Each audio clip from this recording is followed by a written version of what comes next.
திருவண்ணாமலை மாவட்டம் கொல்லைமேடு ஊராட்சி ஒன்றிய தொடக்கப்பள்ளியில் சத்துணவு ஊழியர் மாணவர்களை துடைப்பத்தால் தாக்கிய காட்சிகள் வெளியாகி அதிர்ச்சியை ஏற்படுத்தியுள்ளது. அதனை பார்க்கலாம்.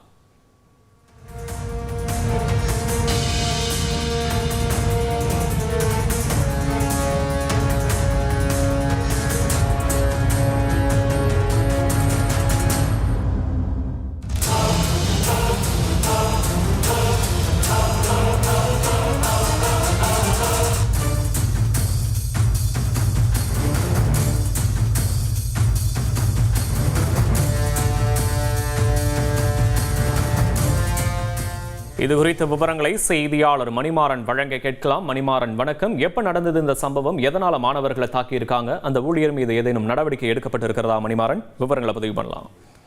வணக்கம். திருவண்ணாமலை மாவட்டம் போலூர் அடுத்த செங்குளம் கொல்லைமேடு பகுதியில் போலூர் ஊராட்சி ஒன்றியம் சார்பில் தமிழக அரசின் ஊராட்சி ஒன்றிய துவக்கப்பள்ளி செயல்பட்டு வருகிறது. இப்பள்ளியில் சுமார் 45 மாணவர்கள் படித்து வருகின்றனர். இந்நிலையில் இப்பள்ளியில் தலைமை ஆசிரியர் உட்பட 2 ஆசிரியர்கள் பணிபுரிந்து வருகின்றனர். மாணவர்களுக்கென சத்துணவு கூடம் செயல்பட்டு வருகிறது. இந்த சத்துணவு கூடத்தை அமைக்கப்பட்டு இதில் தினந்தோறும் முட்டைகள் வழங்கப்பட்டு வருகிறது. அதில் முட்டை தினமும் வழங்கப்பட்டு வரும் நிலையில் இந்த பணியில் பணிபுரியும் சமையலர் லட்சுமி மற்றும் உதவியாளர் முனியம்மாள் ஆகியோர் தொடர்ந்து சமையல் பணியில் ஈடுபட்டு வருகின்றனர். இவர்கள் பள்ளியில் பயிலும் மாணவர்களுக்கு சரிவர முட்டை தினந்தோறும் வழங்கவில்லை எனவும் கூறப்படுகிறது.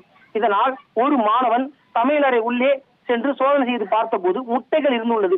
இது குறித்து சமையல் உதவியாளரிடம் அந்த மாணவன் ஏன் முட்டைகள் உள்ளது வழங்கவில்லை என கேட்டுள்ளார். இதனால் கோபம் அடைந்த சமையலர் லட்சுமி மற்றும் சமையல் உதவியாளர் முனியம்மாள் ஆகியோர் பள்ளி மாணவர் வகுப்பறையிலேயே மாணவன் அனுமதி இல்லாமல் எப்படி சமையலறைக்குள் செல்லலாம், எப்படி நீ பார்க்கலாம் என கூறி சுரப்பத்தால் தாக்கும் வீடியோ தற்போது சமூக வலைதளங்களில் வைரலாக பரவி வருகிறது.